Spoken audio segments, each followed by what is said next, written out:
Good morning students. 9th वाले बच्चे, सिद्धि हिंदी विद्यालय की इस ऑनलाइन क्लासेस में आपका हार्दिक स्वागत है। अब बच्चों, हमारा यहाँ पे जो दूसरा लेसन है लहासा की ओर, ठीक है, जिसमें लेखक खुद नेपाल से लेकर तिब्बत की यात्रा करते हैं उनके मित्र सुमति के साथ। सुमति के वहाँ पे यजमान यानी पहचानने वाले बहुत हैं। लेखक को यहाँ तिब्बत की यात्रा करते समय बहुत सारी परेशानियाँ झेलनी पड़ती हैं, लेकिन फिर भी लेखक उसको झेलकर ये तिब्बत की यात्रा करते हैं। करीबन यहाँ तक हमने देखा था कि उनको टिड्री जिस मैदान में से होकर जिस गांव तक जाना था, ठीक है, वहाँ तक उनको पहुँचने के लिए बहुत सारी परेशानी झेलनी पड़ती हैं। इतना ही नहीं, वहाँ पे जो गर्मी है वो भी हद से ज़्यादा है। करीबन 2 बजे जो सूरज होता है उसका यहाँ पे हद से ज़्यादा उसकी गर्मी लगने लगती है, और लेखक जो होते हैं अपने कंधे पर वो सामान लादकर किसी लकड़ी के सहारे वो आगे का रास्ता तय करते हैं। करीबन यहाँ तक हमने देखा था बच्चों। अब आज थोड़ा सा पार्ट बाकी है, उसको हम ख़त्म कर लेते हैं। यद्यपि सुमति के परिचित टिड्री में भी थे, लेकिन वह एक और यजमान से मिलना चाहते थे, इसलिए आदमी मिलने का बहाना कर शेखर विहार की ओर चलने के लिए कहा। तिब्बत की ज़मीन बहुत अधिक छोटे बड़े जागीरदारों में बटी है। इन जागीरदारों का बहुत ज़्यादा हिस्सा मठों के हाथों में है। अपनी अपनी जागीर में हर एक जागीरदार कुछ खेती खुद भी करता है, जिसके लिए मजदूर बेकार में मिल जाते हैं।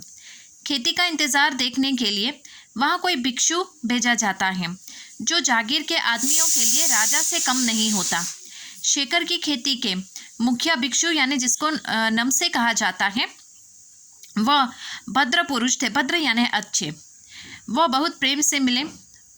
हालांकि उस वक्त मेरा भेष ऐसा नहीं था कि उन्हें कुछ भी ख्याल करना चाहिए था।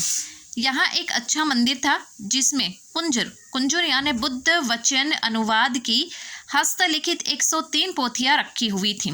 बच्चों, यहाँ पे कुछ एक वाक्य के नीचे अंडरलाइन करना, जैसे कि यहाँ पे मठ ब्रैकेट में लिखा है विहार, उसका अर्थ होता है, और यहाँ पे भिक्षु अर्थात उसका ब्रैकेट में लिखा है नमसे, वहाँ नमसे को भिक्षुक कहा जाता है।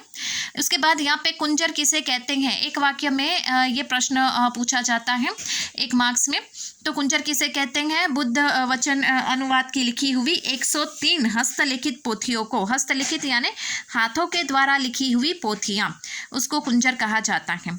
अब बच्चों, यहाँ पे पाठ में जितना हमने पढ़ा पहले उसको समझ लेते हैं कि जो सुमति है वहाँ पे टिड्री में भी सुमति के पहचानने वाले यजमान बहुत सारे हैं। यजमान उनको अपने घर आने के लिए कहते हैं, लेकिन सुमति उनको और भी दूसरे इंसानों से वहाँ पे मिलना है ऐसा बहाना करके लेखक के साथ चले जाते हैं। अब यहाँ पे जिस रास्ते से वो गुजर रहे थे, तो टिड्री में थोड़ी व्यवस्था अलग प्रकार की थी। टिड्री में क्या है बच्चों कि जैसे कि वहाँ पे ज़मींदार थे। ये ज़मींदार लोग क्या करते हैं, उनके पास बहुत सारी ज़मीन होती है तो खेती करते हैं।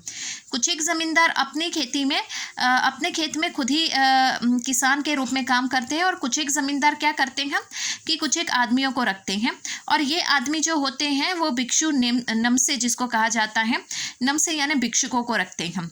ये भिक्षुक जो होते हैं एक अच्छे ही यहाँ पे विचार रखने वाले और एक अच्छे ही कार्य करने वाले भिक्षुक होते हैं, जो ये जिनको खेत की रखवाली करने के लिए रखा जाता है। लेकिन हाल ही में लेखक का जो वेश था, उनका वेश किस प्रकार था? भिक्षुक का था। तो यहाँ पे वो नहीं चाहते कि वो यहाँ पे ये खेती का काम करे, लेकिन यहाँ पे उनको लेखक को ये बात जानने को मिली कि यहाँ पे टिड्री में बहुत सारे ज़मींदार हैं जिनकी उनका जीवन खेती के ऊपर है।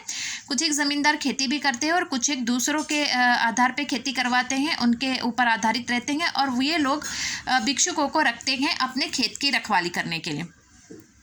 लेखक वहाँ पे टिड्री में ही वहाँ पे थोड़े से आगे बढ़ते हैं तो हाल ही में उनको एक बौद्ध धर्म का एक मंदिर दिखाई देता है और मठ दिखाई देता है, ठीक है।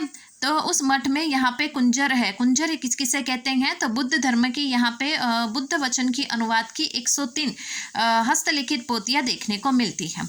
अब बच्चों, थोड़ा सा और आगे बढ़ते हैं, पाठ में थोड़ा सा ही बाकी हम देख लेते हैं। मेरा आसन भी वही लगा। वह बड़े मोटे कागज़ पर अच्छे अक्षरों में लिखी हुई थी। एक एक पोथी 15-15 शेर से कम नहीं रही होगी। सुमति ने फिर आसपास के यजमानों के पास जाने के बारे में पूछा। मैं अब पुस्तकों के भीतर था। इसलिए मैंने उन्हें जाने के लिए कह दिया। दूसरे दिन वह गए। मैंने समझा था 2-3 दिन लगेंगे, लेकिन वह उसी दिन दोपहर बाद चले आए। टिडरी गांव वहां से बहुत दूर नहीं था। हमने अपना अपना सामान पीठ पर उठाया और भिक्षु निमसे से विदा लेकर चल पड़े।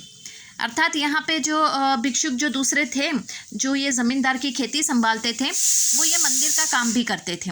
तो लेखक की मुलाकात, लेखक भी यहाँ पे भिक्षुक के वेश को धारण करके तिब्बत में यात्रा करने आए थे, क्योंकि हमने देखा उस समय जो सैन्य था वो भारतीय लोगों को मतलब तिब्बत या नेपाल की यात्रा नहीं करने देते थे। इसके लेखक जो है वो भिक्षुक का रूप धारण करके तिब्बत की यात्रा करते हैं। तो मैंने आपको आगे बताया ना कि वहाँ पे ज़मींदार थे। ये ज़मींदार लोग मतलब अपने ज़मीन की रखवाली करने के लिए किसको रखते हैं? भिक्षुक को। और ये भिक्षुक बहुत ही अच्छे उच्च विचार रखने वाले होते हैं। तो वहाँ पे उस मठ जहाँ पे बुद्ध धर्म के लोग ये मठ बना के विहार बना के रहते हैं। और वहाँ पे कौन पहुँच जाते हैं? लेखक अपने मित्र सुमति के साथ। वहाँ पे लेखक ने देखा कि यहाँ पे तो बहुत सारी ऐसी अलग अलग प्रकार की हस्तलिखित पोथियाँ हैं। ये पोथियाँ जो होती है बहुत ही सुंदर हैं और करीबन उसका परिचय यहाँ पे लेखक ने दिया है। और मैंने आपको बताया भी है कि कुंजर किसे कहते हैं। ठीक है, अंडरलाइन कीजिएगा उस वाक्य के नीचे। ये बड़े बड़े हस्तलिखित यानी हाथों से लिखी हुई बड़े बड़े सुंदर से अक्षर में लिखी हुई पोथियाँ होती है। एक एक पोथी का करीबन 15-15 सेर जितना उनका वजन हुआ होगा। सुमति वहाँ पे फिर लेखक से कहते हैं कि उनके कोई यजमान यहाँ पे हैं जिससे वो मिलना चाहते हैं। अब लेखक उस मंदिर में पहुँच गए तो उन्होंने सोचा कि कोई बात नहीं, सुमति जाएगा, अपने यजमान से मिलकर आए। लेखक ने सोचा कि वो अपने यजमान से मिलने के लिए गया है तो लगभग 2-3 दिन तक तो वो नहीं आएगा। लेकिन सुमति जिस दिन सुबह में गया दोपहर को वापस चला आता है।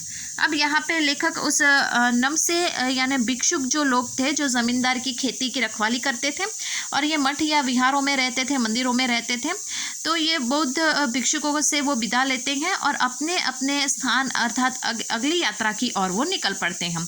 तो बच्चों यहाँ पे हमने देखा कि लेखक जो है वो अपने मित्र सुमति के साथ तिब्बत की यात्रा करते हैं और तिब्बत की यात्रा करते हुए उनको तरह तरह की परेशानी झेलनी पड़ती है।